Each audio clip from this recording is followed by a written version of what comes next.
This is the world's largest Hanukkah menorah. For over 35 years, it's lit up Central Park South for the 8-day holiday. But for the rest of the year, it's actually stored at a workshop that makes air ducts and garbage chutes. And the guy who owns it, he's not even Jewish. No, I'm Catholic. But it's good business for Frank, who's owned All City Metals since 1987. Every year, the maintenance and setup of the big menorah costs about $40,000. The gold paint alone costs $1,400. And getting that menorah to Manhattan from Long Island isn't easy. It weighs as much as a minivan, and it's as tall as the gold posts on a football field. It's 4 hours to complete, put it together. This menorah isn't only special because of its size. It's helped spark a movement to make public Hanukkah ceremonies the norm across the world. We followed the journey of New York City's giant menorah to find out how. Thank you so much. A wonderful Hanukkah to all of you. All year round, the menorah is stored here in Long Island. About 2 weeks before the holiday, workers pull sections of it out of shipping containers and inspect them for any damage. The menorah is made out of mostly tubing. Some of it is 3/8 of an inch thick steel. Because it's made from industrial materials, only professional welders can fix it up. Yeah, this is not something somebody's going to do out of their garage. His company actually has 3 oversized menorahs that go up in and around New York City.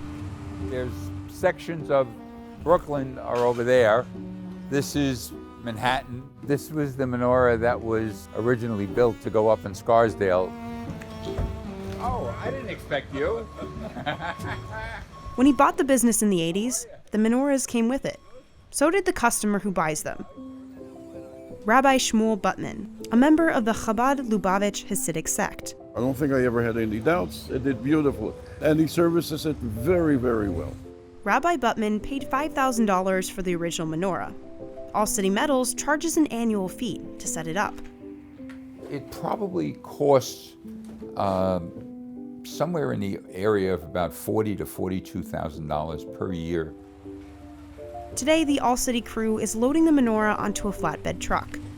As you see, it's all looks like pieces of an erector set. That's basically what it is. You gotta be in a certain order, so they can match the pieces. 2 days later, they drive 35 miles into midtown Manhattan to deliver the menorah. A crane unloads the pieces, and the crew assembles it on the ground. Trevor Lewin's job is to touch up the gold paint before the crane lifts the menorah into position. This paint is a gold paint, very expensive, but it's a very strong and beautiful paint. The color is very bright and it brings out the beauty. The crew uses ropes to steady the menorah as it goes up. This year, they get it perfectly level on the first try. Workers then attach stabilizing legs and add weighted plates to secure everything. The last step is to add strips of LED lights. These are a recent addition that make it more impressive at night. All set up, the menorah is 32 feet tall, with an additional 4 feet for the shamash. But there's a reason why the world's biggest menorah isn't bigger. It needs to be within the line of sight of people who are passing by. This is the limitation that Jewish tradition prescribes.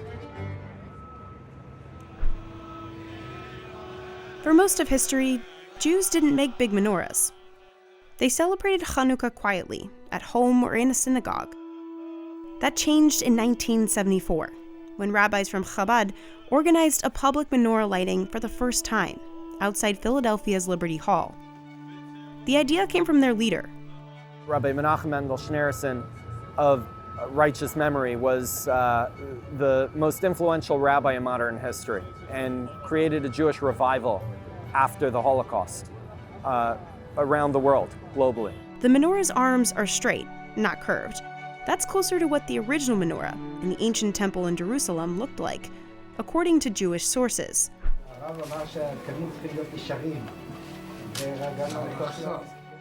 Rabbi Butman lit the world's biggest menorah for the first time in December 1986. And every year, the first candle is usually lit by a New York VIP, like Mayor-elect Eric Adams.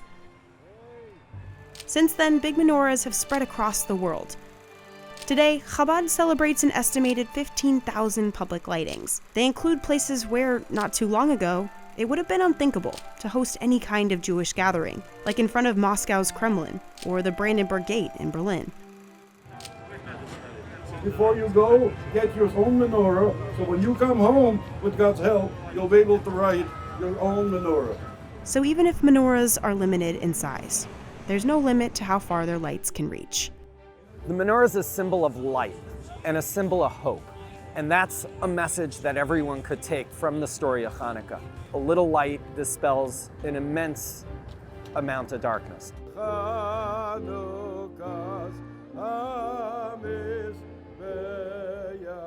Nothing in life comes easy. We'll take care of that candle in a moment. Thank you very, very much.